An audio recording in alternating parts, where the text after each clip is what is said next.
Meeting of Tuesday, September 8th to order.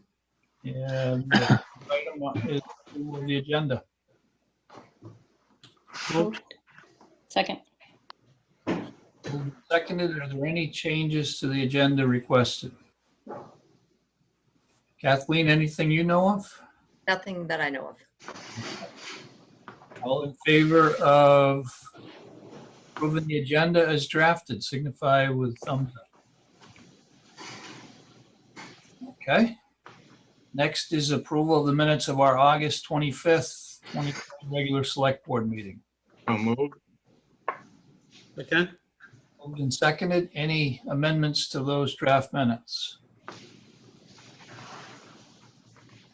No. Okay, hearing none. All in favor of approving the minutes as drafted, signify with a thumbs up. Okay. Next item is citizen comment. And for if there's anybody, I know I saw some participants had logged in this evening instead of Heather watching, Chris is watching for us. So again, as we have started doing, if you could type or put your raise your hand, on the type into the Q&A or raise your hand under the participants. Chris will be watching and bring you in. First opportunity to connect with us here is the citizens' comments. If there's one of you that are on for something that is not in our agenda, we would entertain that right now. And so, Chris. Brian, we have a raised hand from Judy Weiger-Groves. Okay, if she could join us, please. Hi, Judy. Hi. I guess I just want to make sure I'm here. You're there. Okay, that's all I need to know. Okay, thanks. Anybody else, Chris? Not at this time, Brian. Okay. So the next item is update from Chief Hanley on local emergency the local emergency management operations.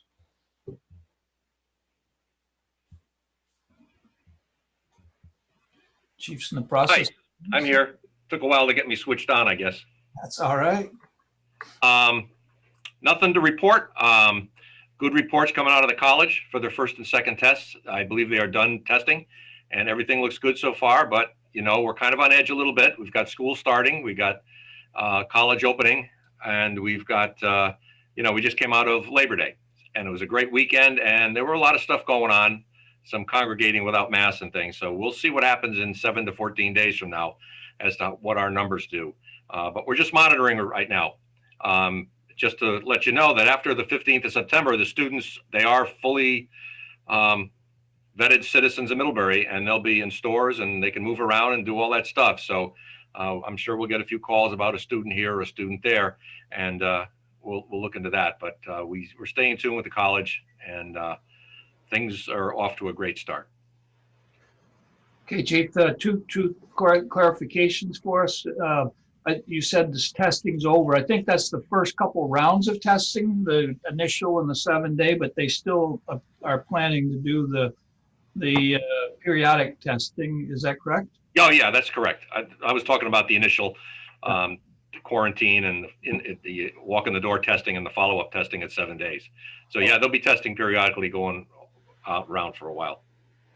Okay, and then the other one was well, they're on the 15th, they're Vermont citizens technically. The college does retain the authority to not, depending upon how things are going at that point, they're going to be the ones that make the call whether they let them move into town and whatnot. Is that correct? And I assume in coordination with you? Yeah, that's true to a point, but we do have students living among us in the community, a number of houses. They've been here right since the spring. And, as far as we can tell, everybody's following all the rules and things are looking good. Okay. I kind of cataloged in my brain a sequence of events. I just wanted to make sure that I'm still tracking. Yeah, and we've got the weekly mice meeting, so we'll be updating. And Sue was great all weekend. I was getting emails from her all through the weekend with updates. Yeah. So it was encouraging. Yeah, it's pretty encouraging to see the low positive test results, even though the students were coming from some pretty high-risk areas, I'm sure. Yep. So I think their encouragement to their students to self-quarantine for a couple weeks before coming may have also helped. Yeah, and anybody concerned, I mean, this testing is being stepped up here in town. They had walk-in testing today at the, or Thursday, they're going to have walk-in testing at the National Guard, at the American Legion, as well as today they had some afternoon walk-in testing. Kinney Drugs is going to start testing. I'm not sure if it's our local one, but Kinney's announced that they're going to have 11 testing sites at their stores in the state. So testing is out there. Chief, by walk-in testing, do you mean you don't have to register ahead? You can take your chance if there's still another test kit or whatever? Yeah, Moira let me know today. She sent an email letting us know that they didn't have enough appointments to fill their afternoon, so they made walk-in tests. And they did notify a few people I know who are on quarantine awaiting a test that they could walk into the health department and get tested, as well as the National Guard testing at the American Legion post on Thursday has walk-in testing. You don't need an appointment, no registration. Oh, wow, great. Okay. Any other questions of Chief on this topic? Okay. Thanks, Chief. Appreciate it. Are you going to be around when we get to talking on race relations and whatnot? You may have some input if you have time to stick with us. Oh, yes, I'll be here. Okay, great, thanks. All right, next is Dave Hallam with us. Evening, Dave. I'm here. How are you? Good. Great. So we're looking to get approval to move to what I hope will be the final phase of the David Page Cotton Mill, which is basically replacing the 4-foot fence with a 6-foot fence and putting up a couple signs. And Lincoln Applied Geology had given us an estimate I think it was last December. I double checked with Middlebury Fence. Their numbers are, everybody's numbers are good. So it's roughly $9,500 to do this work. I'd like to try to get it done with your approval before the winter this year. Wrap it up.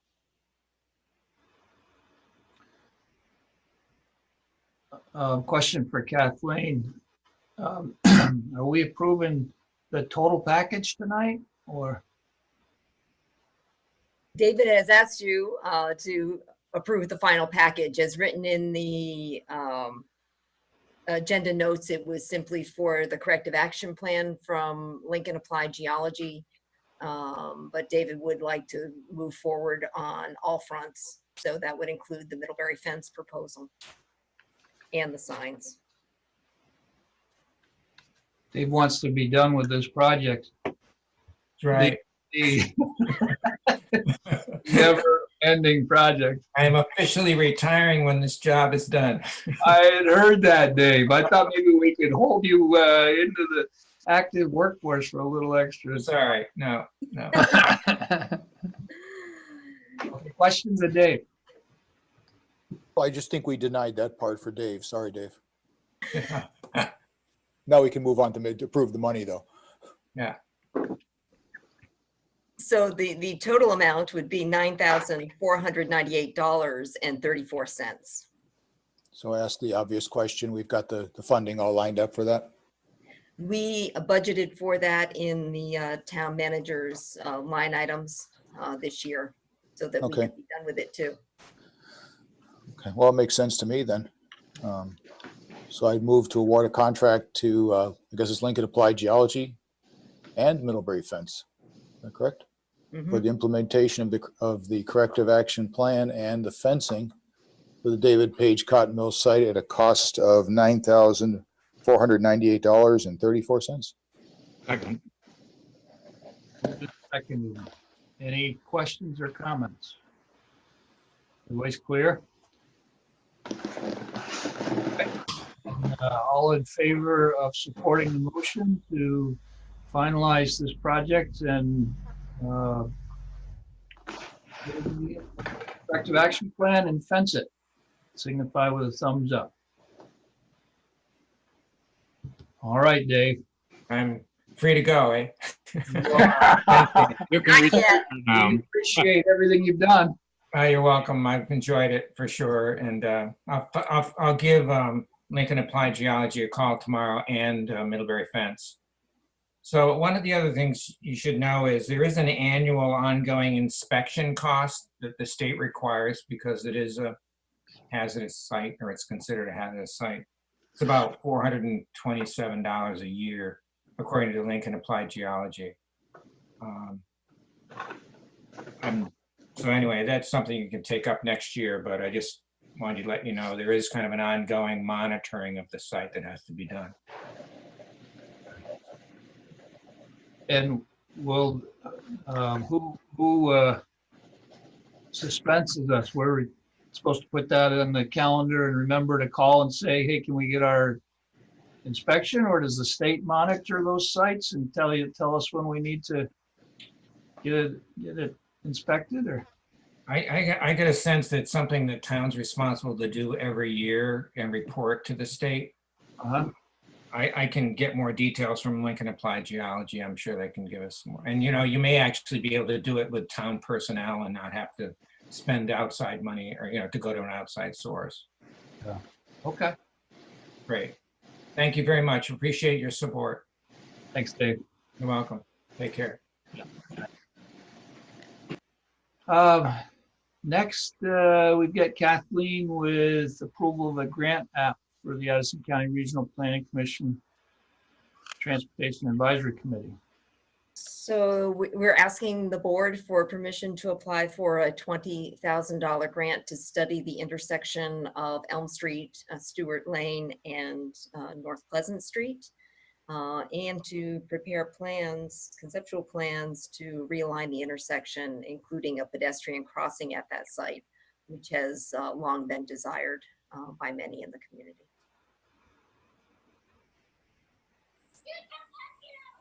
I had a question. Okay. Kathleen, do we think this is going to cover the whole cost, or do we think That we obtained an estimate for the cost of this Okay. study, and it was $20,000. it's not going to be a surprise extra $20,000?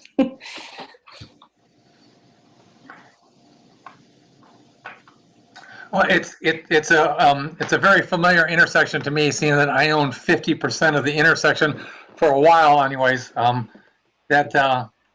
It's the scary part about that intersection was somebody's heading south and turns left into Stewart Lane. They always cut the corner because on the right-hand side the street comes sooner, and it's scary. And I think we've only had one car end up in our garden there, but there was a wheel there one day too. But it'll be interesting to see to keep up on this. There's some sewer issues of the Swift House there, of our sewer lines that go right to that intersection. So I'm sure I can give some information on that later. Yeah, I was going to say I drive that intersection multiple times a day because it's near my work, and it's definitely an area of concern. So I'm glad that we're making movement on it. Okay. Pleasure, board. I'll make a motion to approve the submission of $20,000 planning study grant application to the Transportation Advisory Committee for a planning study of Route 7 Elm Street Stewart Lane intersection. I second. Moved and seconded. Any other clarifying comments or questions? Hearing none, all in favor of supporting the grant application, signify with thumbs up. Okay.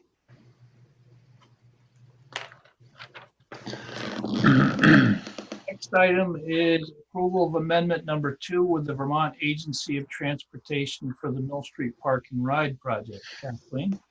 So this is to close out the Mill Street Park and Ride grant application. We received funding for this, 100% grant funding for this project. And some of the invoices for the project, $22,240 in vendor invoices were received after the deadline, the previous deadline for completion of the grant, which was December 31st, 2017. And the state has entertained our request to extend the timeline for submitting the invoices to them so that we can receive the full reimbursement that we're eligible for. We could certainly use that this year.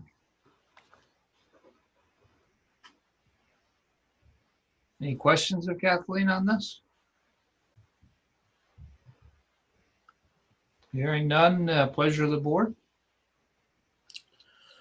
I'll make a motion to authorize Town Manager Kathleen Ramsey to sign amendment number 2 to the grant agreement with V-Trans for the Mill Street Park and Ride project.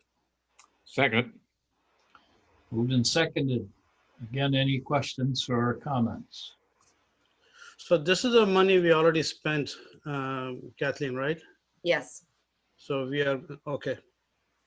Thank you. This is strictly towards reimbursement. All in favor, signify with thumbs up. All right. Next is a review of the Vermont League of Cities and Towns Municipal Legislative Policy for 2021-2022. Twofold. First, if there were any recommended revisions from the town, from the draft municipal policy to take to the VLCT board's consideration for September 23rd meeting, and to provide voting instructions regarding the municipal policy of the town's delegate to the VLCT annual meeting on September 30th. We have, I guess we're going to appoint the delegate next. Okay, so there were a couple comments that Kathleen circulated to us today, and I don't think there were none in the packet itself. So any that you might have developed in your read of it, or anything that you gleaned out of the comments that we received today that you feel is something we would want to send forward. Thoughts? Well, I have some concerns. I'm a little concerned about the Vermont League of Cities and Towns. It's a lobbying agency that lobbies the legislature for the most part on town issues. And one item I'm somewhat concerned about is item 2. Self-governance, including implementation of municipal charter provisions upon voters' adoption, and which essentially gives a town autonomy to fashion its own charter, and that seems to me improper. Towns are not autonomous, so we have a system of governance in the state in which towns are nested in the state, and of course then states nested in the federal government, and so on and so forth. And it does seem to me that the danger I see in item 2 is a kind of local populism, which is not something that I think is healthy for municipal governments or for government in any sense.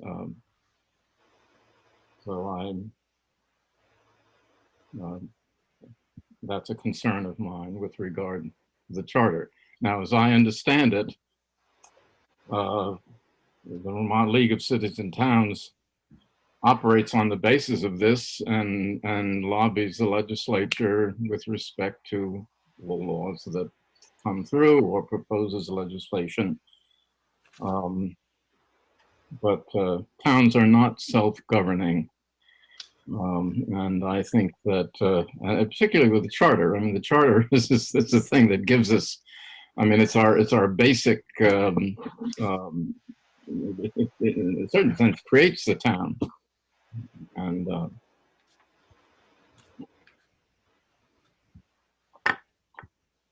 So would you be asking that they strike that, or is that what you're?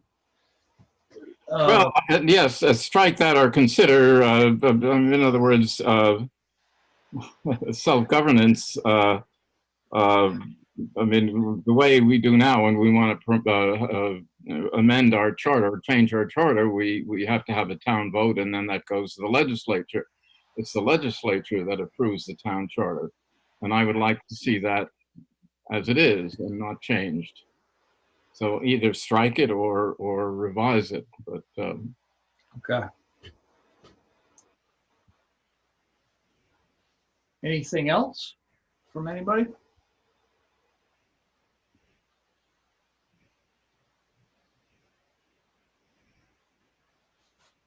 I did grasp Donna Donahue's comments, Kathleen, there that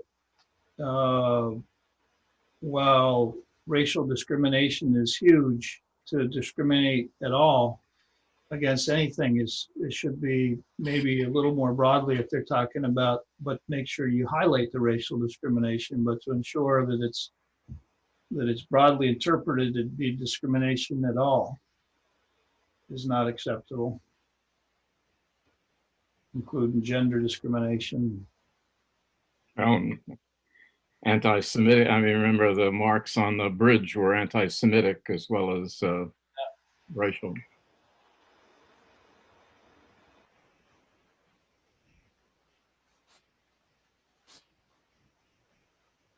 Anything else? Brian, Judy had her hand raised a moment ago and then put it down and then put it back up and down again. So I just want to check with her if it's okay to see whether she had a comment or not. Okay. And yep. Whoops, I just unmuted Jason. Hang on.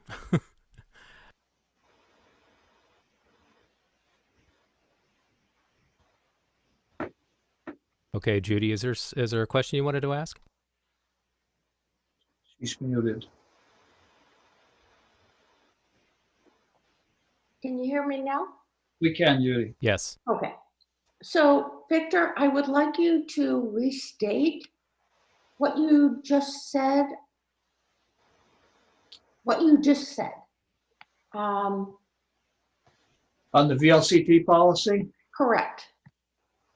I was talking about some comments that, Victor, can you Yes. restate what Oh. you just said?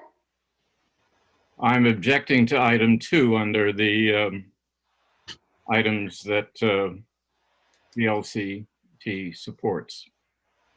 Which are? That essentially is allowing towns really to revise their charters by local vote only.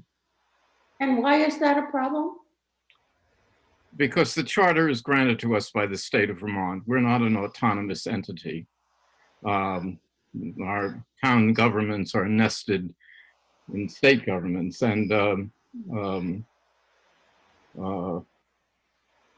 I think we should recognize that that's the nature of our Constitution. Actually, it's questionable whether, in fact, it would be unconstitutional for us to act now to revise our charters without going to the state legislature and asking for approval. And if it was the interest, What? and if it was the interest of the populace, would you still be in objection? Well, I'm concerned about situations say a town meeting can simply assume that the town of Middlebury is an independent entity, and it is not. It is not now legally. Interesting. Okay, Well, it's the way our government was set up. And I think it's worked quite well for 250 years. And I don't see, I understand that the Vermont League of Citizens and Towns is a lobbying agent for the towns, but I think sometimes they allow their advocacy to go what is beyond constitutional limits. And I'm not in favor of going in that direction. so let me get this right. You're saying that given the fact that Middlebury has followed 250 years worth of history means that we shouldn't consider doing anything differently? We can revise. We have different ways to revise our government system. We can change our state constitution, for example, which would allow, I suppose, if we wanted to, although I think it would be a foolish idea, towns to charter themselves. But the charter of the town of Middlebury is something granted to the town by the state government. That's the way we're set up. And it seems to me it works very well. Last question, how do you propose changes if we wish to do things differently? What? Did you say what? We can change things, obviously. That's there's a process to amend our Constitution, the Constitution of the United States, but it's a process, If I understand. and it isn't a local process, and I think that's probably a good thing.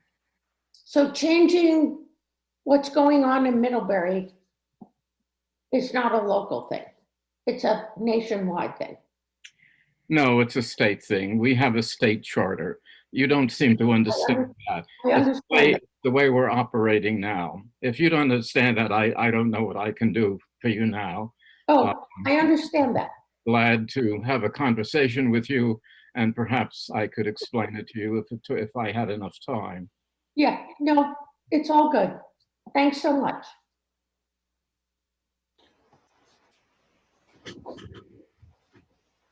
Okay, so we had two comments, and then some clarification here. Is there anything out of that? I think Victor's asking that we request it be brought up that item number 2 in the VLCT supports should be considered for at least some word change so that it aligns with the state, where the state provides the support in the charter. Is that your request, Victor? My point is that right now we don't have the authority to change the charter, and I don't think we should. We have a town vote, and then that goes to the legislature, but it's the legislature which determines our charter, that what's in it. We can't autonomously change it. Kathleen, is this what they were working on, where they were going to take a few townships and as a test case? Yes. I don't think we have any results from that pilot project because that came shortly on the heels of COVID, right? COVID. Did they actually go forward with that project?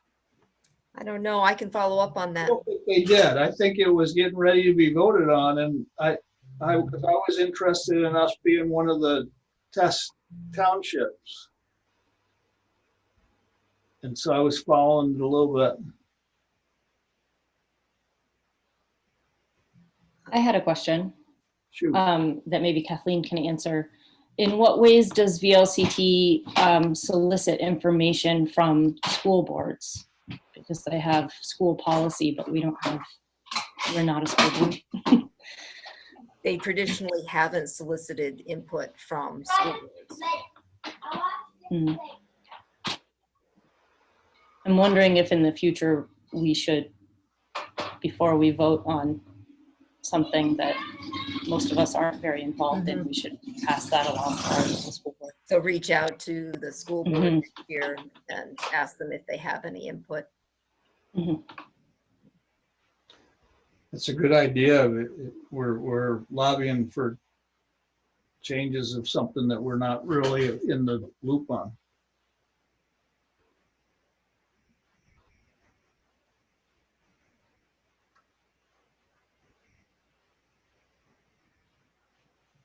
Were there any substantive changes that in their policy that you noticed, Kathleen, for this upcoming year? No, it was very limited revisions. Yeah.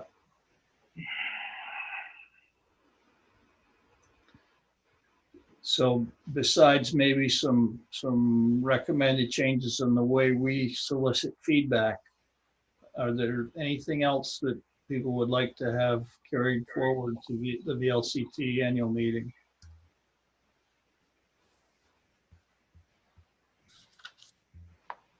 And just to note, since they took time to communicate with the board, that Victoria DeWind mentioned the public safety policy provisions A and B could go further in support for training to reduce racial profiling, as well as training and setting limits on use of force standards. And we also heard from Ross Conrad about unfunded mandates and thought that he suggested that perhaps some latitude be given for low amounts of money or particularly important priorities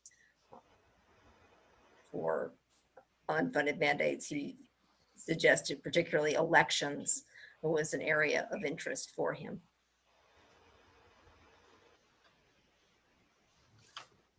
Kathleen, those were all three good comments. I mean, I assume what besides providing some motion for amendments that to improve the next year's draft, you can provide those comments to the leaders of our VLCT organization.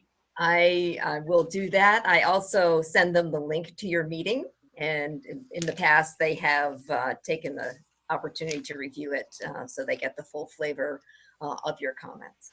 Perfect. Can I add one more before we move on? Yep. I'm sorry, I'm a slow thinker. Looking at 4.01,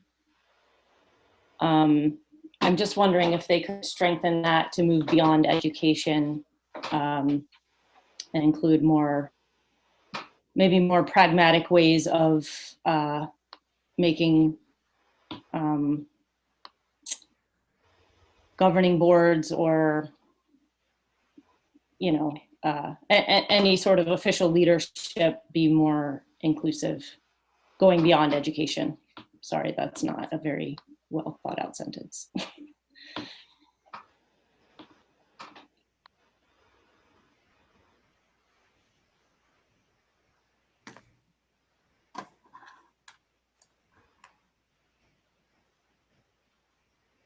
Okay. I'm going to make an attempt to, I don't know if we haven't really drafted a revision, but we have some instructions to our delegate on comments and changes that we would like to see in the policy as it moves forward.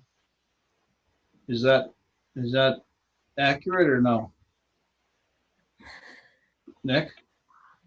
I'm still going back to Victor's comments, and he brings up a really valid point, and I'm not sure we've actually come up with a direction for that. I mean, he makes a good argument, and I think the reason why it is the way it is to create stability. I mean, we can make changes to the charter, we request them, and then the legislature ultimately acts as sort of a quality control check on short-term populism. So do we have a sense of the direction? I actually like what he said, but do we have a sense of the direction from the board that is something we want to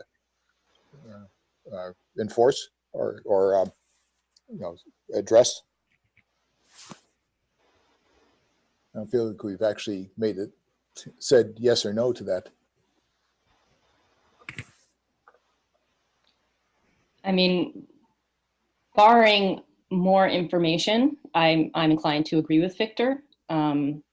Just because if it ain't broke, don't fix it. If it is broken in some way that I am unaware of, I would reconsider. But just on a surface level, he makes a valid point. And to speak to Judy's concerns from earlier, we still have that authority and that ability as a community changes. They do have to go to the state to be approved, but there is a process for that I think has worked very well. So I'm inclined to agree with Victor on that one. I think our request was to strike that at number 2, Nick. That's the way I thought I heard it, but I wanted to confirm that. I agree with Victor on this one.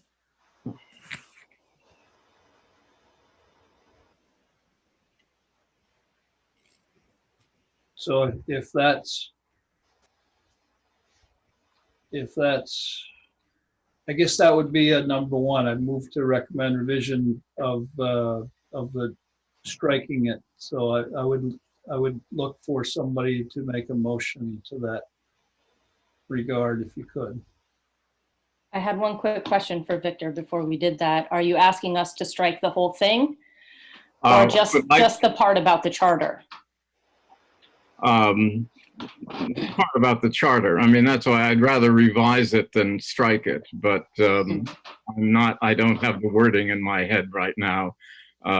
Suggest what would be a more appropriate way to state it. So I suppose for the time being, it might be best to strike it and consider an alternative that is more consistent with state law. Well, the other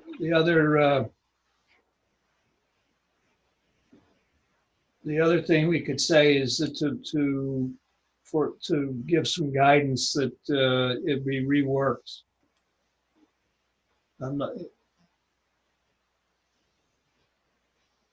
Because they could have some discussion to that effect.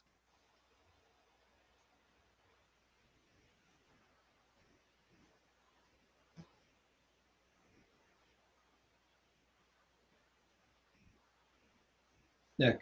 Personally, I'd be pleased either way. It's just as long as it's addressed. I think it's too important to ignore.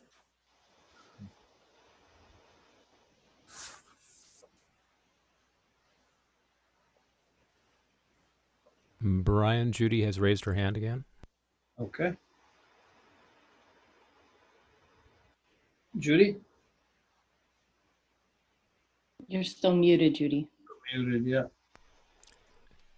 Judy, you can unmute your microphone at this point. Can you hear me? Yep. Can you hear me now? Yep. Okay. So, given numerous years in education, which I think is mirrored in our government,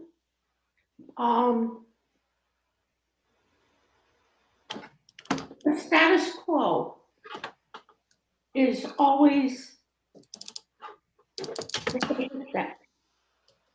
It's the easiest thing to do. It's really hard to make change, even when it's at the best interest of everyone. it's always easiest to maintain the status quo. Unfortunately, I believe in many senses, that's what you guys are doing. And I'm afraid to say, I emphasize guys. You are what, Judy? I am emphasizing the word guys.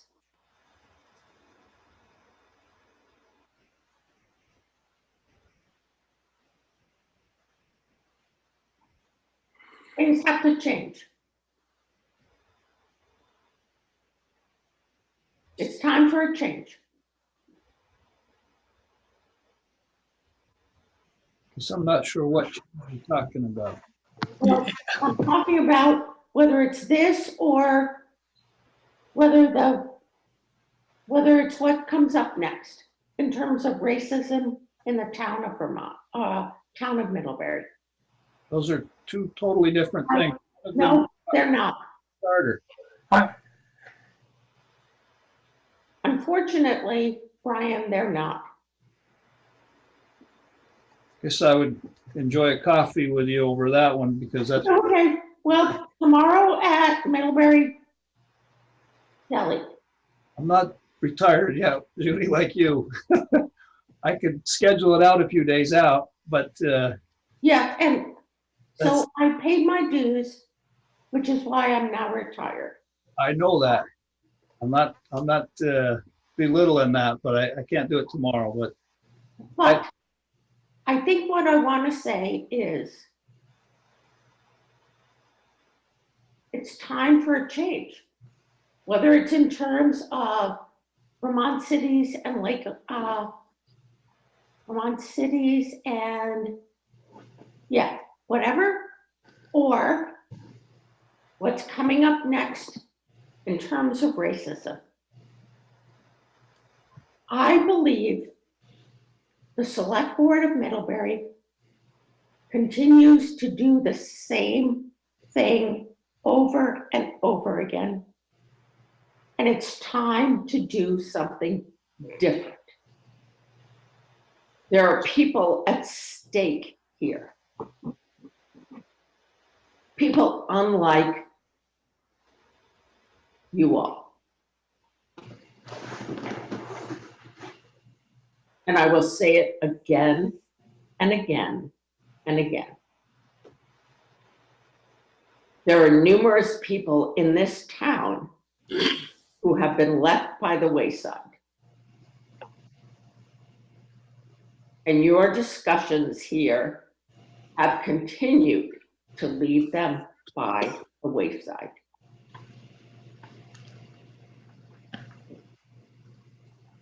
And if you don't want to hear this, I'm sorry, but it's true.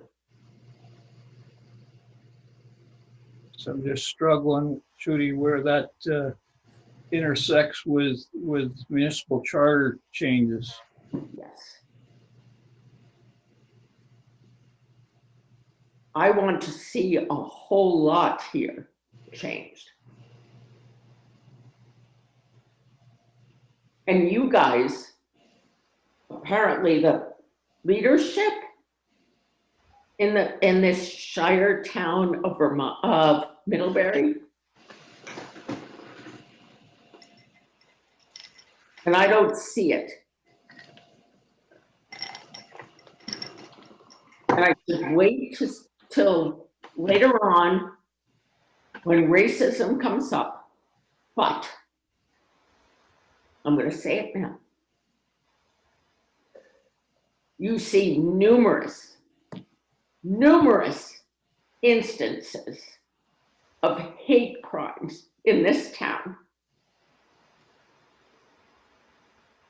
You see numerous instances of signs being stolen.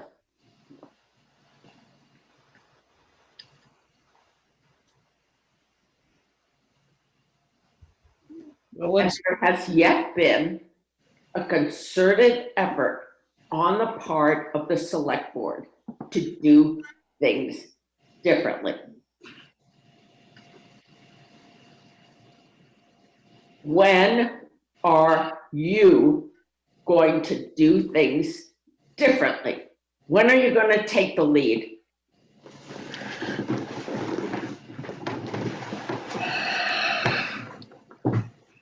I've found that this select board follows. It doesn't lead. Okay, I want to see that different.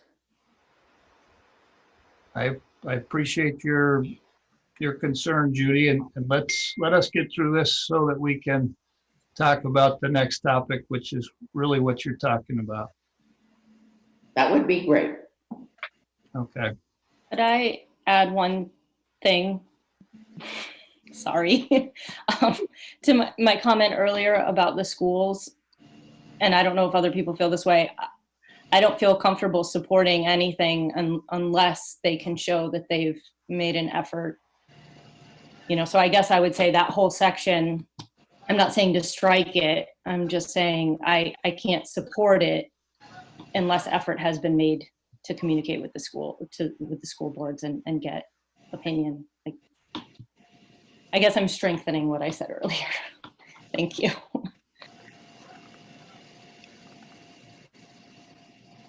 Okay. I'm looking for a motion on our comments or at least some guidance to our delegate.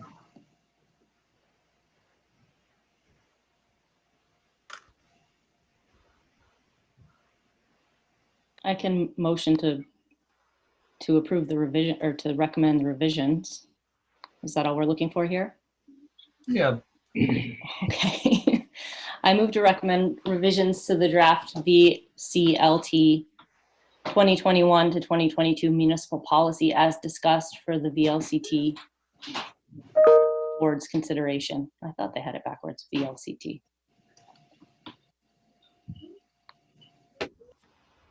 Second. moved and seconded. Does that fit for you, Victor and Nick, in that we would ask for the discussion in line with what our minutes will reflect? I think that's appropriate. I concur. I think it's appropriate. Again, to stay in line with what has been pretty stabilizing factor. Okay. All right. Are there any other comments? If not, all in favor signify with a thumbs up. All right, thank you. And I know you're out there listening, Judy, but just so you know, we did not blankly approve the VLCT annual meetings recommendations that they provided out. And we haven't for a number of years. We have been providing some quality feedback to them. So next is appointment of a voting delegate for the Vermont League of Cities and Towns at our annual meeting. Unless one of our board members or somebody has got a burning desire to go, we have been sending Kathleen. And she is so nicely volunteered to represent us again, unless, like I say, one of you would like to go. Well, I certainly gave consideration, say, could I do this job better than Kathleen? And I realistically said, not a chance. So I moved to appoint Kathleen Ramsey, our Middlebury's town manager, as Middlebury's voting delegate to the VLCT annual business meeting on Wednesday, September 30. Second. Moved and seconded. All in favor signify with a thumbs up. Before she could say no. All right. Okay, next is discussion of ideas for the community engagement on anti-racism and our path forward. As you know, we've had this on the agenda a couple times, and we've had some discussion I do noted earlier that Jason Kay was on. Hopefully he's still on with us. I would be interested to hear him on anything that has come up in their thought in discussion group. Kathleen collected the board's input that was put out in some ideas, and actually has provided a potential draft forward for us. I don't know, did that go out to the board, Kathleen, or was that just a draft that you shared with me with some ideas? We had it. I got Kathleen's email. Okay, yes, there were the board comments. I had taken an early swing at proposing a draft forward, then we received additional board comments on that. Okay. So I thought it would be best to bring forward all the board comments and then work on a path forward. Okay. And also, Kathleen shared with us some perspectives on police reform and some municipal engagement for diversity, equity, inclusion from the governor's economic and mitigation recovery task force comments that have been collated and distributed to communities on this topic. So with that, I'm going to open it up to board discussion. And I certainly would like to have Jason, I hear he's still here. I'd like to have him share with us if they've developed some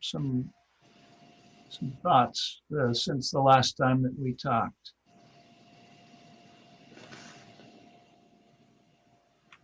Hi there, Jason Kay here. Thank you, Brian. So yeah, I have a few things to share.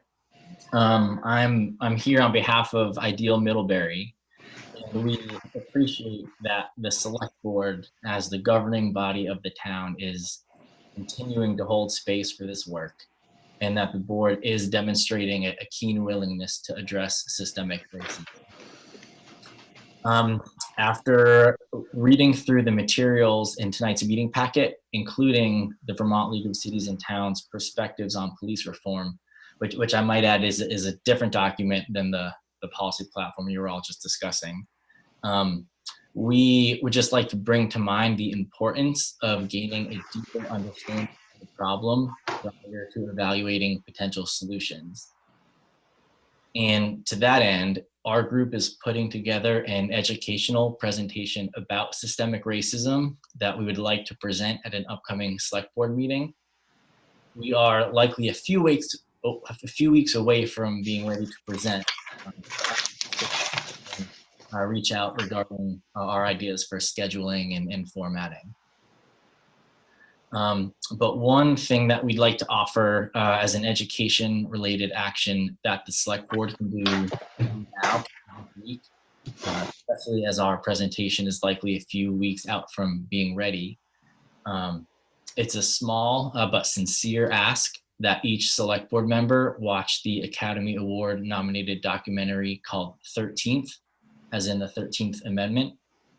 The film, it's under 2 hours long, and the first hour or so is the political education crash course in the progression of systemic racism in this country. It's quite fascinating and thorough. The documentary can be streamed on YouTube for free with the permission of the filmmaker. And it's also available on Netflix for folks that have access to that platform. So yeah, in terms of just one thing that we're asking the board to do is just to take a couple hours and watch that film in the next week or so. And after watching the documentary, just consider this prompt. The current system of criminalization as a means to address harm is racist, is ineffective, and is a failure. And one real way to begin to address racism in this community and to lift up all people in this community is to reflect on the statement that The opposite of criminalization is humanization. The opposite of criminalization is humanization. And so using that lens, just consider what humanistic alternatives to criminalization might Middlebury implement to create a safer, healthier community for all of us.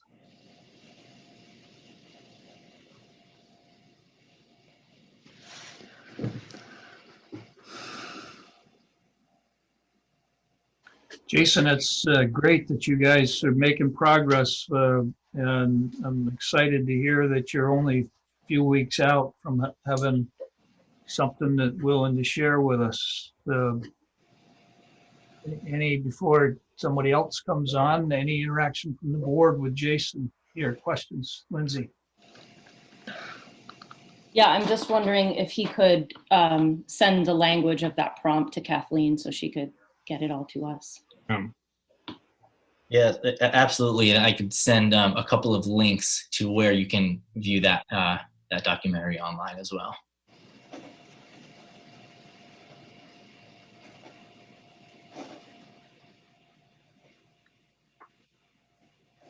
Other comments or thoughts from Jason?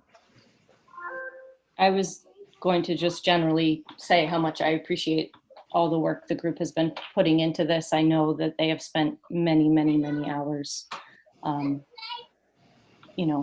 putting together something for our town. So I really appreciate their time, and we're very fortunate that so many citizens are willing to spend their time trying to help our community be better. We agree. Dan? Yeah, just moving on to the future. For me, I obviously understand what's going on, but I don't understand or know how to address it as a either a citizen or as a select board. And Jason, I think is what he's telling us is some really great things to do. And I know my church has done a lot, and I'm learning more and more. But for us to bring this up for 10 or 15 minutes at a select board meeting is somewhat a slow process, and this is not going to be a fast process. We as a select board don't have any ability at all to change people's minds or the community or anything in one fell swoop with a piece of an edict or a piece of a law or a rule or anything like that. This is something that has to be we need to help facilitate through the community to make changes. So to expect us to do things, anything quickly is absurd. It's just really absurd. I don't know a way to correct 200 years of misgivings in an instant, but what I'd like to recommend is that possibly if we could either have a select board meeting that can bring Jason and his group and other people in, that we could have a more detailed conversation than just 15 minutes. And maybe it's an additional a meeting, and maybe it's not called a select board meeting, but maybe something that we can do as a group to start thinking more frequently and in a manner that's not encumbered by agenda with 16, 18 items that we're working on until 10 o'clock at night. So I'm just looking for more help, more information, and more time. Totally appreciate that. I thought we were going to be into this a lot sooner. We got bogged down on the VLCT comments because this is the big agenda item for this evening, and we've got it's not even 8 o'clock yet. So it's check warrants next. So yes, we've got time to address and discuss this evening. Victor. Well, I think it's a very profound problem, and we need to address it.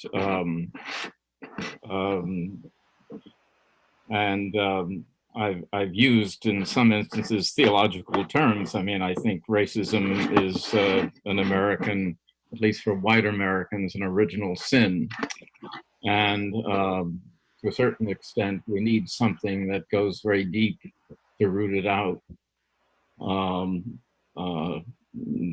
That involves self-examination, It involves education. I think we need to hear from people. I think Joanna Caldwell sent us some communication of someone who's experienced racial discrimination in the town. And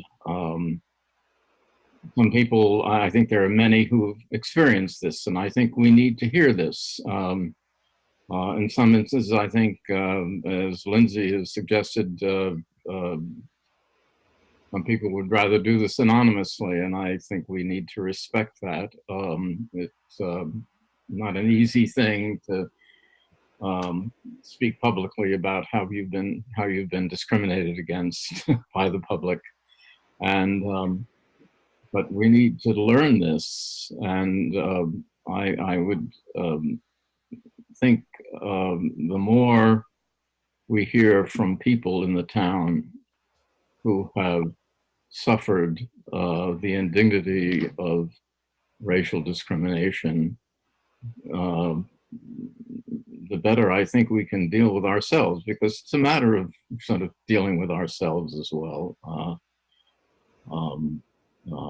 We need, in a certain sense, what I suppose I'm optimistic about this time, because it does seem that the various protests throughout the nation have resulted in a kind of great awakening, to use another sort of religious term. Not that I think this is a moral problem, and it's very deep. And we need to confront it in ourselves. We need to confront it in the community. We need to confront it in our institutions, whether it's the police, whether it's the town treasurer's office or the town manager's office. I mean, it's something that is all over the place, and there needs to be. I mean, we use the term systemic racism, that we have to change the system in certain ways. That's partly through law, but also, it seems to me, it's a matter of changing hearts, and I hope that can take effect. But we have to be informed. Go forward. Nick?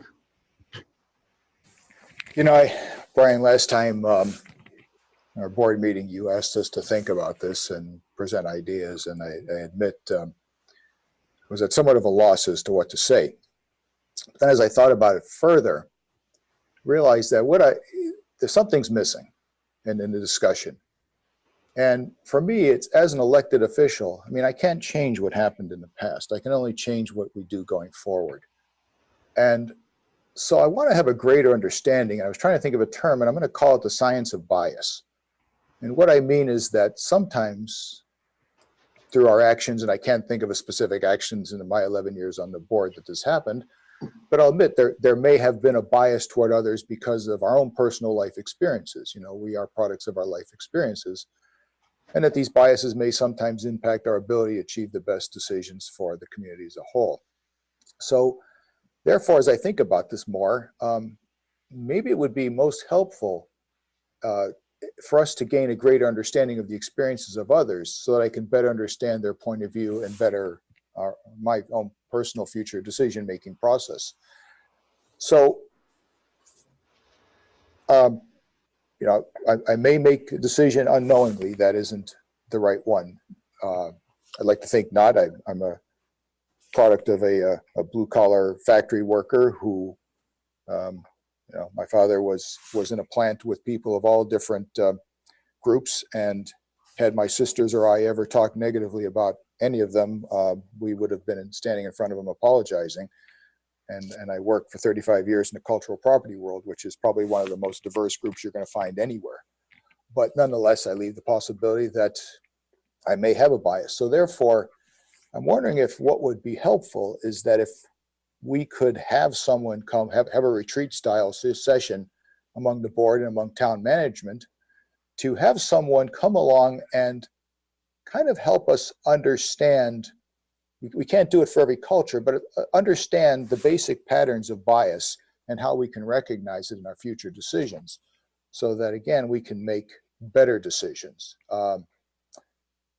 And, you know, I was thinking recently, I've been reading actually a book, reading it for the second time, entitled Disintegration. It's written by Washington Post columnist Eugene Robinson, and he's a Black gentleman, and he writes about what he describes as the 4 Black Americas and the similarities and differences in those, and that subcategory of one racial group. And what he does is, kind of in a somewhat quasi-scientific, quasi-sociological, quasi-historical description, explains how these people of this different groups, how they have similarities and differences. And I found it very useful in me trying to understand others. And I think that if we could have some sort of retreat that could lead us to a greater awakening, and importantly, a greater awareness and improvement in how we make decisions in the future.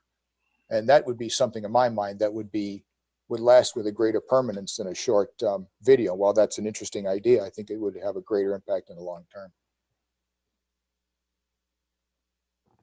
I don't think it has to be an either or. You know, I'm envisioning us doing a number of things, short term, long term. You know, to me, this whole conversation is unlikely to be a destination for any of us. It's going to be a journey. We're never going to get to the end. It's like trying to solve global warming within our town. You keep fighting the good fight, but it doesn't end in your lifetime. So I like all of the above suggestions, but I don't think we have to pick and choose. I agree. One of the things that came out through our brainstorming since we've started this is the fact of how do we define the problem at a local level, and what are our maybe greater issues at the local level that we can focus work on. And in part of her draft that Kathleen's working on, one of the line item bullet requirements is that we ask local people to tell us what their experiences have been as people of color in our community. With so much momentum happening at a national and international level, it's even more important to understand the needs in our community and not to underestimate or overestimate the problem. We should make efforts to ensure this can be done anonymously if that's desired, and ask where things are shared in any public capacity. And maybe a format that starts to gather that before a retreat, so that in our discussions, we have real local examples. For instance, what was shared with us today was a Reno story, which, I think it would impact us more if we were hearing it and it was talking about what's happening in the Edison County community. So just my thought on that. Chris, I just opened up the participants and it looks like we've got participants' hands up. Yes, we have 3 individuals who'd like to make comment. Seppi Halavi was first. She dropped off for some reason and is now in the middle of the stack. I'm going to unmute her first. Okay, and before you talk, Seppi, in an attempt, we've been using a 1 minute. I think for this, we'll go to a 2 minute. And if Chris, if you can give like a 30-second after a minute 30, just to like get an idea. I will do that. Thanks. Okay, hi. So my name is Seppi. I am here with Jason as a working member of Ideal Middlebury. And I just wanted to chime in with a couple of things as responses to what I've been hearing.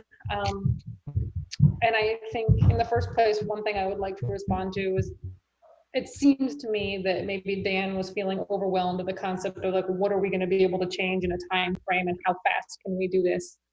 And I'd like to say that we've had lots of discussions about this in our group, and I don't think that any of us are imagining that we're going to wake up tomorrow in a land of rainbows and unicorns.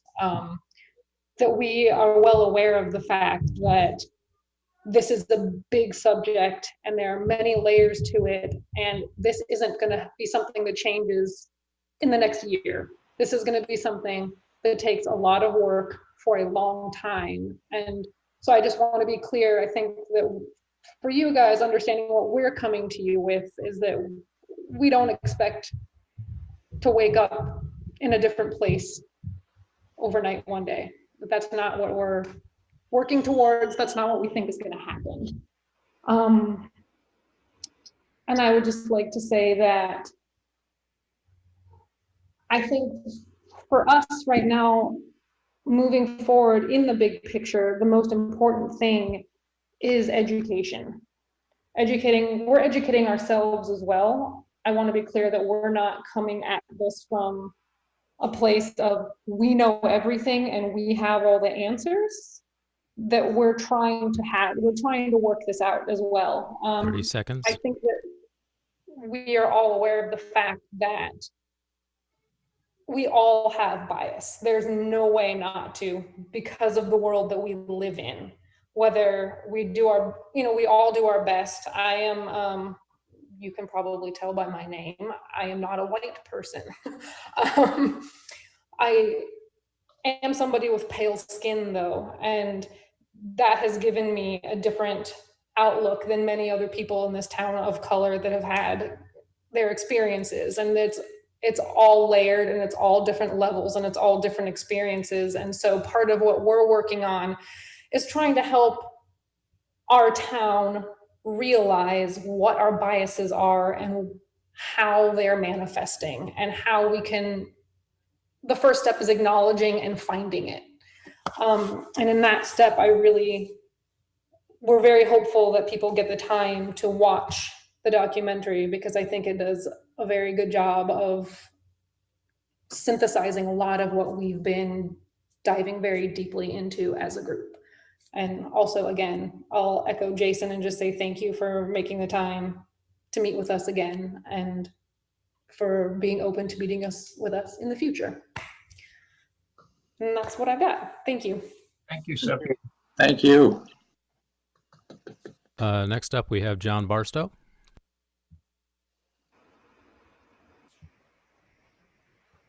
Hi, John, are you there? Yeah, I'm here, just hitting the unmute. Can you hear me? Yep. Just a quick addition to what others are saying. The sort of the first time the Black Lives Matter movement really surfaced several years ago, we were meeting, and in fact, I was meeting a lot of times at Joanna Colwell's yoga studio. A middle-aged white guy, much like myself, we were chatting. He just said, the only way I can understand this and the need and the degree of embeddedness of racism, white supremacy, whatever name you want to give it, bias within us, as I just consider myself to be a recovering racist. And I thought that was really useful. It's, directly from AA. Alcoholics consider themselves always recovering. You've got to work on it always. It's really never done. And I think that's true of this work. And others have said it, but I thought it was a really insightful way to get your mind around what it takes. And it just is never done. But that doesn't mean there aren't many points of entry. And I'm grateful also to the select board, and I look forward to more conversations. I would hope, there's so much self-knowledge to try to gain. I'm reading books. I really recommend the documentary. Kate and I have watched it. We're trying to educate ourselves. It isn't just one video. It's a really important documentary, and they're just incremental learning for us to become more awakened. 30 seconds. Ourselves. But I would hope that you all can move to a point through this hard work to help lead the town in self-discovery. I understand why you don't necessarily feel like this is the time, but when you've gained more insight and more self-knowledge and just a better grasp of how to deal with it, I really hope that you can be part of, efforts to lead us in the direction of, I guess it's knowledge, curing, healing. And I love the statement with it, Jason. It really resonates with me. The opposite of criminalization is humanization. I would keep that as a sort of mantra. And it can apply to many, many different aspects of life, governance, institutions. Thank you very much.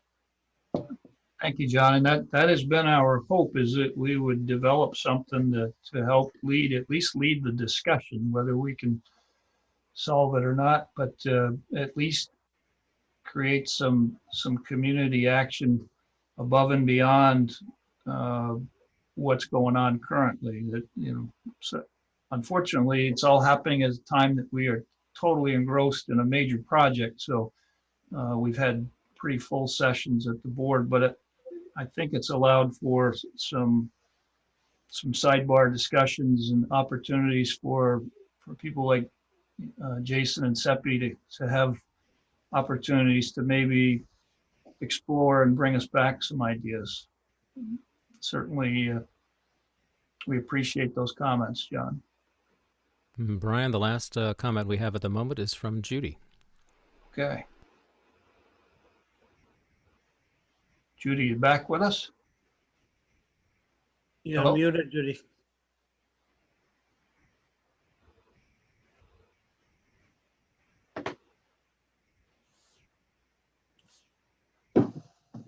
Judy? Can you unmute yourself, Judy? Can you hear me? Now we got you. Okay. So I agree with everything Jason said. I, in fact, agree with everything that Nick said, which is like, that never happens.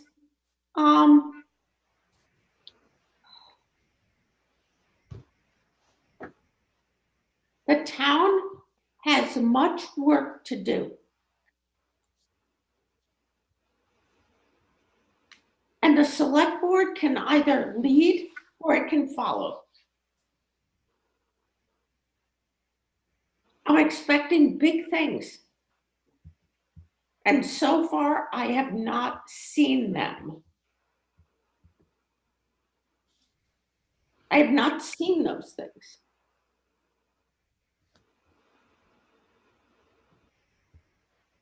We're a town of, look at the board. We've got 1, 2, 3, 4, 5 males. Tonight, 1 female.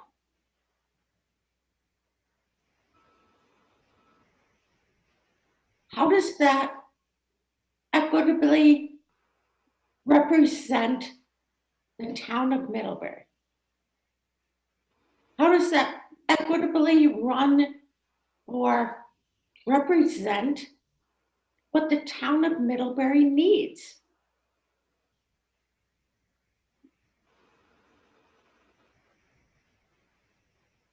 Nick, once again, I am so loath to say this because I've disagreed with you on so many fronts, but we are in this together.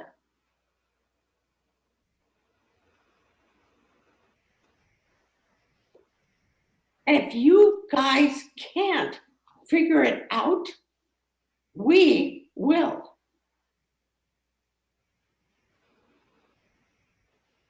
Lindsay? Will? Laura will. I will. Kathleen will. We will figure this out, with or without you. Figure it out. And figure it out with all of us.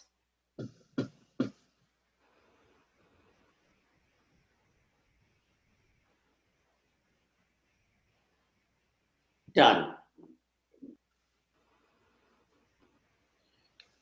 Thank you, Judy. I will open it back up here to the board then on ideas. Certainly discussion on the comments of people and then ideas on our next steps. Lindsay. Yeah, I'm just willing to say, you know, I'm absolutely willing to commit to watching the 13th. I actually haven't seen it, and I feel embarrassed to say that publicly. And now it's being recorded, so everybody knows I haven't watched it yet. But I can absolutely make that commitment tonight. Not to watch it tonight though, because I'm going to bed after this. But I do think it's important for us to have next steps hashed out. And a few people have mentioned it, and I had sent in, I really think we need to start by hearing from members of our community. And somebody earlier used the word others. We need to hear from others. And I just want to point out, we're not hearing from others, we're hearing from our town.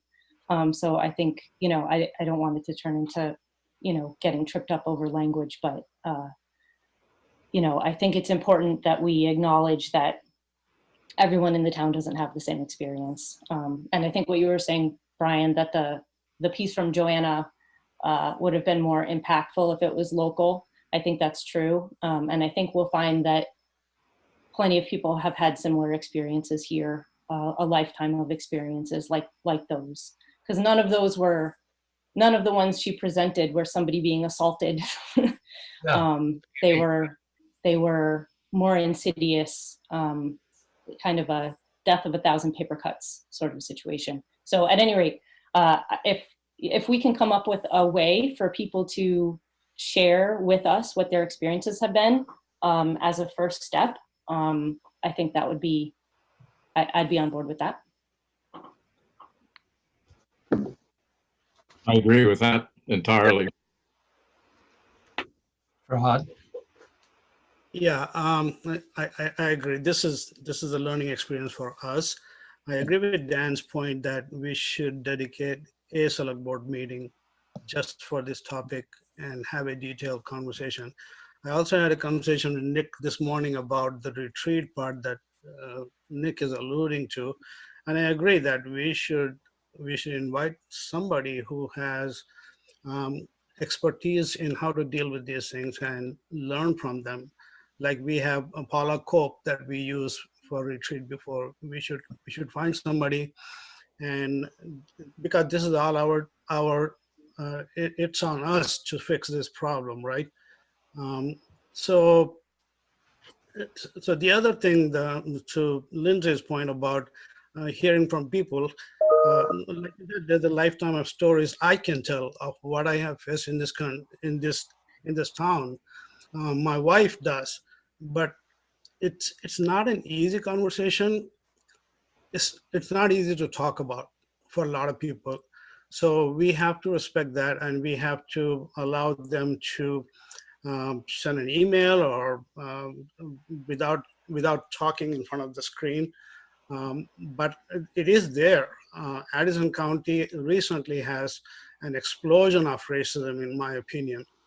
I have seen it in my store. I have seen a subtle kind of racism, and I have seen blatant, in-your-face racism. And me talking about it, I choke up because it's not an easy conversation. But we have to fix it somehow. And I think we should, if not tonight, we should pick a date for an extended select board meeting just for this subject.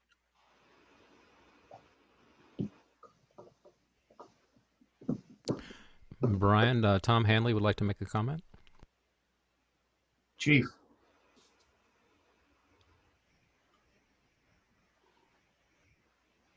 I think I'm unmuted now.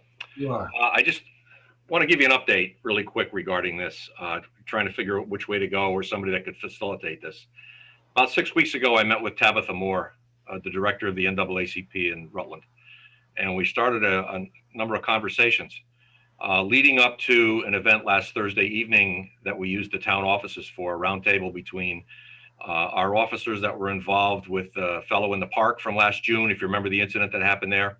We had him there with us, and it was facilitated by Lisa Ryan, who's an alderman in the city of Rutland.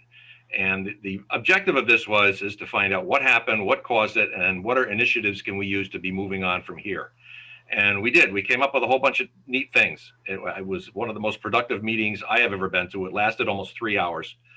And we're going to be coming up and formalize the kind of things we want to do. But I told them about this thing that the board wants to do, and they are very interested in participating. Lisa offered to be a facilitator of this. She's experienced at this, and she did a fabulous job the other night. And we're pretty excited about it. It was a great experience for the officers that were there. And I think this ties right into what we're doing. John Flowers will be writing an article on this in another week or so once we get everybody together. Lisa and Tabitha both want to make sure people know or what we're doing and some of the initiatives that we're moving forward with. And there's a number of them. One of them is the big one to us was having to deal with the weaponization of the police. And I don't mean giving police guns. I mean using the police to accomplish your own biased objective, which is the situation we find ourselves in far too often, where we're asked or we're sent somewhere to deal with somebody that we shouldn't have to be dealing with. And it puts us in an awful position. And what the officers were talking about was that they feel used, they go and they feel rotten when they get involved in this stuff because it's not something the person that they've had to engage had anything to do with. And we see that over and over again. We see it, the police are used as weapons against the college students. When we talked about just a couple of weeks ago with the parties that weren't there, where the police are called to go engage college students for something they're not even doing. And that's one of the big things we took away internally with us. Another one of the other big things that we took away internally for us, and this goes back probably almost a year now, is that we've got to be better at understanding perspectives that people who aren't from Middlebury are bringing into town when they do engage the police or have something to do with the police. We don't know what they're seeing. We only see the thing through our police colored eyeglasses, and we walk in, we engage something how we're trained, and we don't know or don't fully understand the impact of our engagement with somebody, even if it's fairly mundane, over what that person is experiencing when he's engaged by a police officer, even if there's no guns or weapons or any of that stuff. The incident in the park had none of that stuff. There were no guns. There's nobody get down handcuffs or any of that other junk. Just two officers walked up to the fellow and talked to him. Righteously terrified. He had no idea what was going on. But again, those are the things we came away with in meeting. We had about 6 or 7 other points, initiatives that I think we can bring to the table, which I think will be fairly effective. Everybody here is on board with those. I was excited to see that how everybody just absorbed all this stuff and really really wants to move forward with this. So that's going to be going on in the next week or so. We'll start it with Tabitha and Lisa. And I just wanted to make sure you were aware of that, because as you venture forward, we've already kind of laid the groundwork for this, and they really want to be part of the process. We appreciate that, Chief. I'd heard some rumors from Kathleen, and I think that's great. That helps us get to maybe that next point where the board is indicating where we could get some education and discussion on as an offsite. So Brian, perhaps we should look into the availability of a facilitator before setting the date for a meeting. But if you wanted to give me a general time frame of what you're talking about, either September or into October, or do we want to hear from the ideal group first and then meet after that? My recommendation to the board, and the board needs to decide, is that we try to, because I think the ideal group's looking within the next couple of weeks, 3 weeks. And hopefully we could create a process to have some local experiences start to come in. And that might give us, between those two things, it might give us a bunch of issues to discuss as part of that offsite and facilitated discussion. I don't know. That's just just a thought, quick thought from our discussions this evening.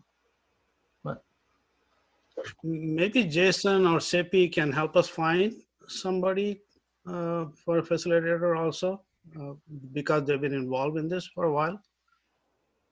I do think the chief just talked about a couple that did a great job facilitating for the police. I know Tabitha more by reputation. I don't know her personally, but she is very competent at what she does, as Chief Hanley said. And I suspect if we checked in with the folks at the Ideal Group, they would confirm that.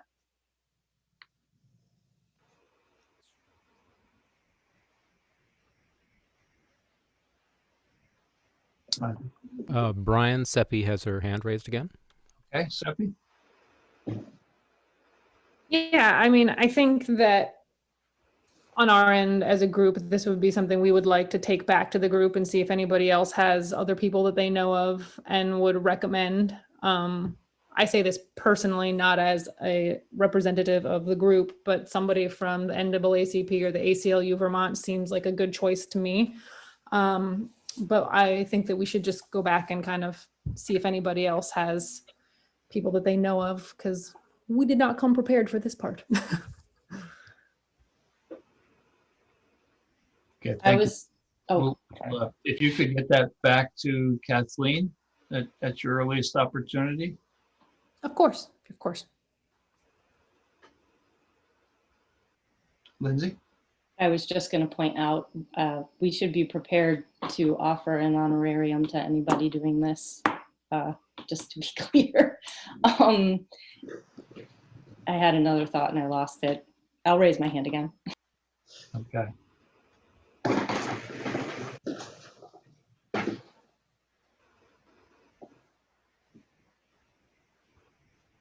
Thoughts on path forward?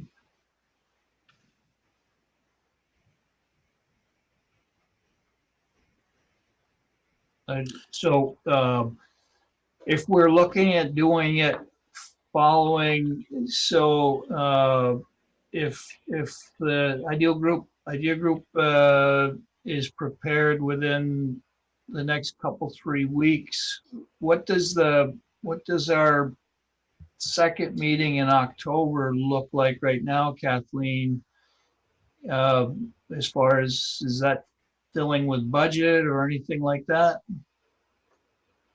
You'll be starting the budget in November. Yeah. So maybe that would be a good time just before we get into the budget.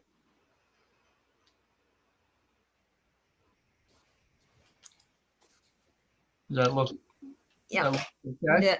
that looks doable. And that would be for just a select board meeting doing this? Is any, and you said the second meeting in October? Okay, which is 6 weeks from now. Is that for Ideal to present their information, for us to have a discussion, or I both? think for us to have a discussion, it'd be nice if they could present like at the first meeting in October, Mm-hmm. not ahead of time. Well, I'm looking for the facilitated discussion. Okay.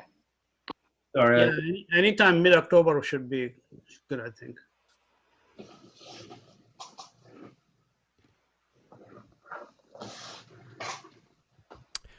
Brian, I think Seppi has a comment. Okay. So Jason, feel free to step in and disagree with me, but I would say just as a group, many of the people who are in our group are working at the college. So everybody is incredibly overwhelmed right now in their academic and work lives. So I would say that mid-October, I would say the second week would be when we could present. I wouldn't count on us being able to do it the first week of October, just given that we're already into the second week of September here. And I'm sorry, you can hear my toddler melting down because I'm not in bed with him. But that's what I would say would be, I would say the second week would work. I don't think we could do the first week of October. Yeah, what I was talking about was the first board meeting, which should be the second week, the 13th. Does that sound good, Seppi? I think that that sounds good. Jason, definitely raise your hand and disagree if you think that I'm off base here. Okay. Hey, it's Jason. Yeah, we'll take this back to our group and get back as soon as possible. But as far as I can tell, this time frame seems good to me. Okay, the date, it would be nice symbology with the film, so. September 13th. October 13th would be the 13th, and we would have all hopefully just watched the 13th film within the last month, so.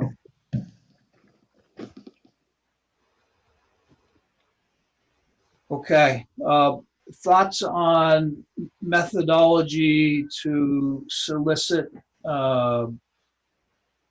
shared experiences throughout the community? You know, maybe our listserv, maybe we could get John Flowers to write an article talking about how we're seeking information that helps with the local dialogue within the community. And I see that John Barstow is off, but I think that part of the work he does is soliciting stories from people. So maybe work with him to see if there are any methods that they use to facilitate that as well. Lindsay? Yeah, I was just gonna say, my husband's department at the college just went through this process, and what they found worked well was having a point person who could go through things and follow the wishes of the person sharing in terms of scrubbing personal information. And then it was presented to the department anonymously when that was requested. But the information was there for the department to discuss so that they could work on improving their curriculum and their policies. So regardless of exactly how we put things out, I would make that suggestion. And I would also say we should include the college campus in this discussion also, because the students are members of our community, and I'm sure some of them have had experiences not on campus, but in town. So let's be sure we include the campus newspaper or whatever the kids do these days to communicate. Let's do that. Yeah, okay. Maybe if you, would everybody okay if he's not on, but maybe solicit and see if John would be willing to do some of that work as supporting this effort in the town? He's very community minded. That'll be great. Yeah. I was just going to suggest, John is wonderful, and I know him, and I think that's great. But I think we should also let people know they can contact any one of us. Yeah. And if the ideal group is okay with this, and tell us if you're not, people could also send information through them. I don't want to complicate the avenues, but I also want people to feel comfortable. As Farhad said, these are very personal things, and they can be very emotional things. And I want, at the end, I want to hear from people. And if somebody's not comfortable with John, I want them to have another route. For example, if they're not comfortable with me, they can send it to Lindsay. If they're not comfortable with Lindsay, send it to Kathleen. Whatever means they can. That's great. Maybe we provide a list of options, because certainly, a black female may not be comfortable talking to a white male or something. And so, okay. Other thoughts? We've got a pretty good list of some actionable items that came out of this evening's discussion, and I do think there are some realities to how much we can fit in before the next month. But if there's some other thoughts or ideas, hi Betty, then Going to bed. then I would ask for them now, and so that they can be included in our minutes. Brian, I think Jason has a final comment. Okay. Hey there. Yeah, I'd just like to lift up what Farhad mentioned and what Brian validated, that it might be quite hard for some folks to share their stories. And there are some folks of color in our group that have spoken about this very concern, a concern about sharing their stories. And so I'd like to offer that we could bring this back to our group as well and just provide some input on this methodology. That'd be great. Thanks, Jason. Okay.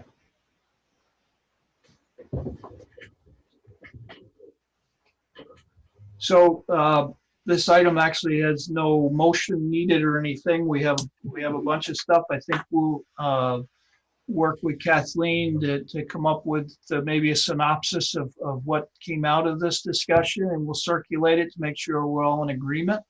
And then we'll start moving forward with it, okay?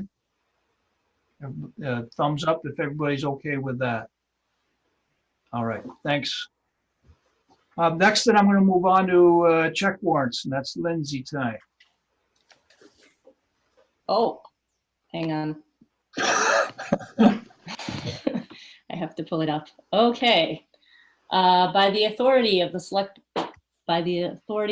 Board granted on April 28th, 2020, I have reviewed and approved total expenditures of $9,295.39, consisting of $833,108.55 for accounts payable and $121,186.84 for payroll for the period of August 26th, 2020 through September 8th, 2020, and I move the board's approval of payment of these expenditures. Second. All in favor? Thumbs up. Okay. Kathleen, town manager's report. Just to note that the board received a letter from the contractor that was dismissed from the Public Works building project. Unless the board would like to reconsider its decision, I will let the contractor know that we will be moving forward with another contractor as endorsed by the board at its last meeting. We have already awarded this to multi-builders now, right? Yes. Mhm. Yes. So there's no going back on that. Correct. Okay. The timeline for the FY22 capital budget is in your packet. And yes, it's that time already. The infrastructure committee will be taking a first look at the budget at its meeting on October 8th and continuing its review through October and early November. November 3rd general election information is also in your packet. To note that people should be receiving their ballots in the mail after September 21st. And if they have not received them by the first week in October, they should call the town clerk's office for assistance. And then finally, there will be a meeting of the Vermont Traffic Committee regarding the speed limits on Route 125 and Route 116 in East Middlebury on Monday, September 15th. At the town's request, Vermont Traffic Operations Unit conducted an engineering study and speed studies along the East Middlebury corridor last fall to address concerns from residents that the current speed limits set by the state created a safety hazard for pedestrians. The engineering study concluded that the current speed limits are appropriate and recommended no change. At the town's request, the Traffic Committee tabled the discussion at its December 11th meeting to give the town more time to provide additional information about things we're seeing, schools, libraries, pedestrian activity. And residents of East Middlebury have done a nice job in preparing a PowerPoint presentation showing their concerns to share with the traffic committee. I will be receiving a link from the traffic committee, and anybody that wants to attend the meeting, I'm happy to forward that to you. And that's all I have. Okay, thank you, Kathleen. Is there any questions of Kathleen? Okay, then I guess that takes us to board member concerns. Victor? I don't have any great concern. Well, I have a lot of concerns, but at any rate, it's my bedtime. But I'm wondering, the town falls is we've had such drought conditions that the town falls is looking rather sickly, and I'm wondering whether Anders Holmes sluice could be shut so that the falls would get more money. I don't know who decides those questions, but I'm just raising it. Maybe the infrastructure committee or Kathleen might know the answer. Or Our intermediary with Anders was in the Holmes family. David Hallam was with us earlier, and I can certainly ask David to reach out to Anders about that. okay, thank you. Okay, thank you, Victor. Lindsay? Yeah, going back briefly to the discussion we were just having, I was thinking about what Farhad was saying about how difficult it is to share these things. And I just think we should all be thinking about what our commitment is going to be to those folks who are, kind of stepping out of their comfort zone and sharing very private things with us. I haven't come to an exact conclusion in terms of what that commitment is, but I think at bare minimum, it's a commitment to really listen and do our best to understand. On a personal note, we received a letter today that my husband has been approved for citizenship and you will be able to vote. So you're going to see us all, our whole family in red, white, and blue on election day. We are very excited that this is happening. Where is the ceremony? The ceremony, so because of COVID, we can't go. So it's in Burlington and it's next week. But I thought maybe we could drive up and get food somewhere safe and, at least be with him right after, but we're not allowed to go in, which is a real bummer. So we're gonna celebrate on election day instead. So look out for us. We're gonna look awesome. That's one of the most beautiful events they put up. Yeah. I'm sorry that he couldn't. It's not a full-fledged event. Yeah. I'm kind of hoping after the fact, maybe they'll redo it, like a recommitment ceremony for the folks who had who eloped, so.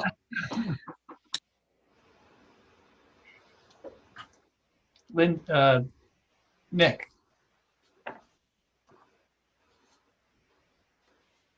Yeah, I have a few things, Brian. First of all, I know there's been some discussion going around, and I was participating in it about the continued use of Zoom meetings. And, I think back to why we first started using them, because we entered into an emergency of unknowns.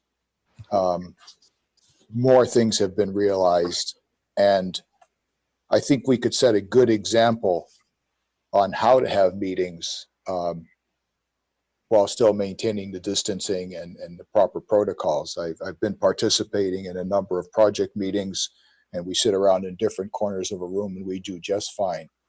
I think the dialogue is much better when we're in person.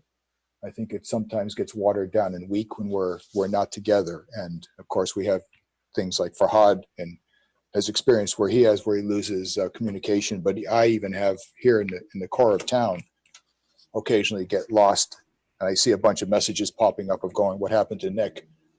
So I think if we can come up as soon as possible, and especially getting into the budget time, to be able to start having meetings together. And if everybody doesn't want to participate in the same room and wants to continue through Zoom, that's fine. But I think it's getting to a point where we need to do a little better on managing this emergency, which we certainly know more about.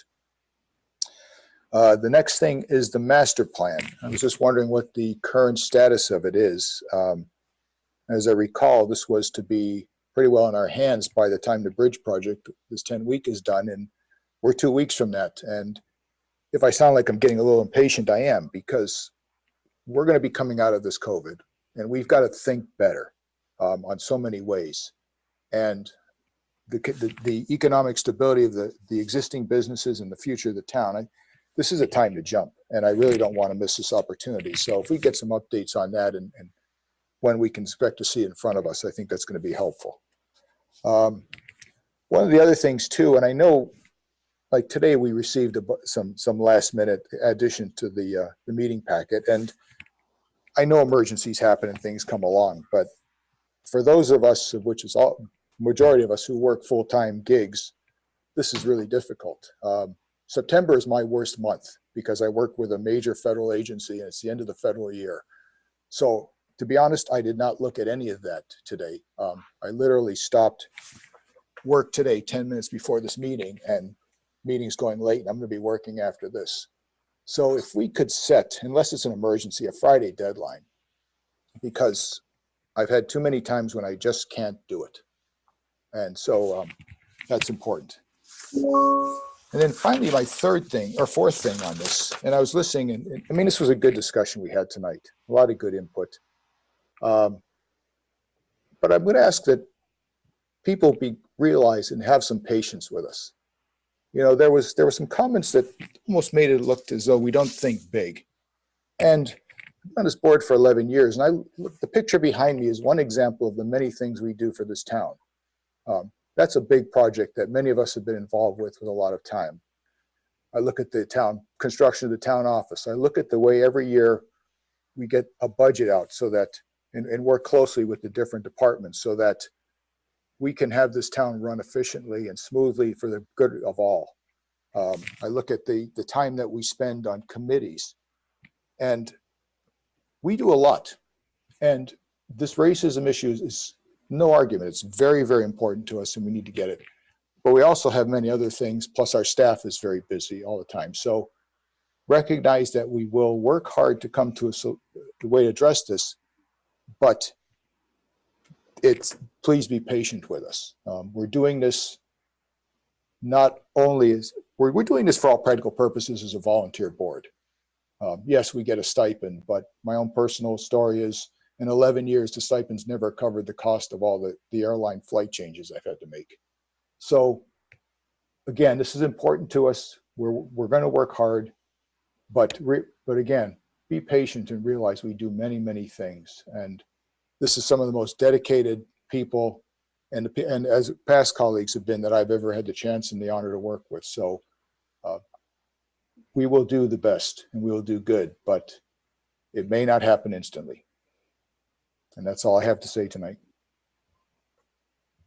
Thanks, Nick. Farhad? Yeah, I have the same thoughts like Nick and Lindsay had on a couple things, so I don't want to repeat it, but I was wondering, I sent an email almost a couple months ago to Fred, and I copied Kathleen and Brian about need for a meeting. I never heard back from him. I think, Kathleen, you were supposed to reach out to him after that. And I did, and we talked about a path forward, Farhad, and I've been overdue in getting that out to you. But I certainly will do that and all the board. All right, thank you. I think it's long overdue that you should move forward on that committee. Yep. Thanks, Farhad. Dan? Yeah, just a couple of things. Number one, is it possible for our Zoom meetings when somebody comes on to address the board that we can have video of them? I find it much more appropriate, particularly on difficult discussions or where they're taking aim at us, that I would like to see them. And it really facilitates the conversation if I can see who they are. And some people I wouldn't know if I ran across them in town. I'd really like to. I think it's more important for them if they've got something to say and and it's always great that we really need to see them. Kathleen, did we lose that when we went to the new platform with the security? Because nobody's had video. Brian, I think I can address that issue. The webinar platform that we're on right now has two different roles. So all of you, for example, and anyone who's a formal speaker on the agenda is considered a panelist. And that gives you full audio and video control. Individuals who are considered attendees, who are merely asking questions from time to time, like Jason was tonight, and Seppi and Judy, are audio only. So a workaround to address Dan's point, a workaround to this would simply be to change their role to panelist at the time they're asking the question, and that would allow them to turn their camera on and then simply move them back to the attendee role after they're done. So you can change the roles as our facilitator, Chris? I can. I do that on the fly. I do that with Tom. I did it tonight with David Hallam when he came up for his agenda item. It's very, very easily done. Perfect. Great, thank you. Thank you. And the other item I wanted to bring up is I had a quick conversation with Brian and Kathleen today at another meeting, and Victor got a chance to listen into the meeting. Over the years, I've tried to request the select board be very careful about this budget process and how it affects our taxes. And I think you all have done a great job minimizing any increases in our tax rates. And I was shocked when I read the ADDI the other day about what the impact of the school budget has on 8 to 9 cents per $100 assessment. And my comment is that's unsustainable. My business, and as Kathleen brought up, is people in town too with their, with the taxes on their homes. That's unsustainable. And I know there's not much we can do about it, but I think we need to be generating a conversation on this, because I think that's about a 4% increase, and that is hugely significant. That's $2,000 more on my business every year, and that's putting me up close to $60,000 a year, and we can't afford that. And it's hurting me in my personal side too. So I think over the next months, with everything else we're doing, I would like to have a conversation with us and the community, and maybe Peter about that. Thanks, Dan.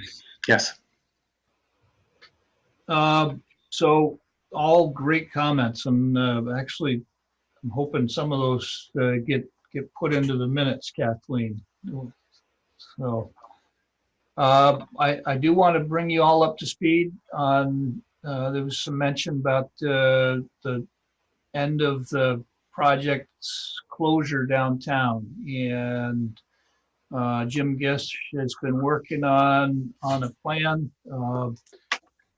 It's all in draft stages right now, but what we do know is that we're going to open it on the 18th. And it's going to, and I'll just share with you some of his draft thoughts. First, reopening the rail line and running a train through there, how that train runs, what train runs. They're talking about possibly a passenger train and then a freight train.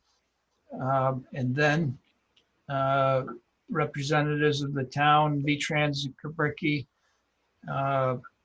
at the downtown roadways, a short ceremony, and then allowing some vehicles and hopefully some of those who were most impacted by the project be first ones offered to drive over the new bridges on Main and Merchants Row. And so Jim is working through that planning process, but if you could hopefully block out September 18th in the morning for few hours, probably like 8 to 10, something like that. Does that sound right, Kathleen?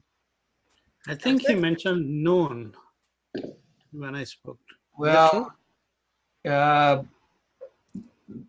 what time did you speak to him? And this is why it's in flux. And we've been talking about this for a couple weeks, but it's, it's in coordination with a lot of different things. But my email, I can't read my date stamp on the email, was at noon today. He sent me and it was at 9 o'clock. So That'll work. I think last week when I was touring downtown with Nick and him, he mentioned something like noon. So maybe it's changed to 9. That's fine. yeah, I think that there's a big push to get it done before noon. Okay, that's good. And so that it counts as I think at noon a day, they lose the day. They don't get credit for the day. So, it might be 10:30, something like that. But anyways, point being, if you could block that, I'd love to see the whole board be able to participate and be there. And this isn't our major celebration because the project still has got some ways to go, but this is certainly a moment to celebrate and ought to be recognized. And so Jim's doing the work to put that all together. And as soon as the plan is final, we'll get it all out and get it out to everybody. Okay. Thanks for all of the great discussion this evening. Really thought provoking. And I too feel that, we have an obligation to make sure that we think through everything we do, which means that some of these things take a little bit of time. But I think in the end, we end up with a good product, and it's been a great board, and I appreciate working with everybody. So I'll entertain a motion for adjournment. Moved. Second. Moved and seconded. All in favor, signify with thumbs up. All right. Have a great evening. Thanks a lot. Take care. Thank you. Thanks a lot. See you, everybody.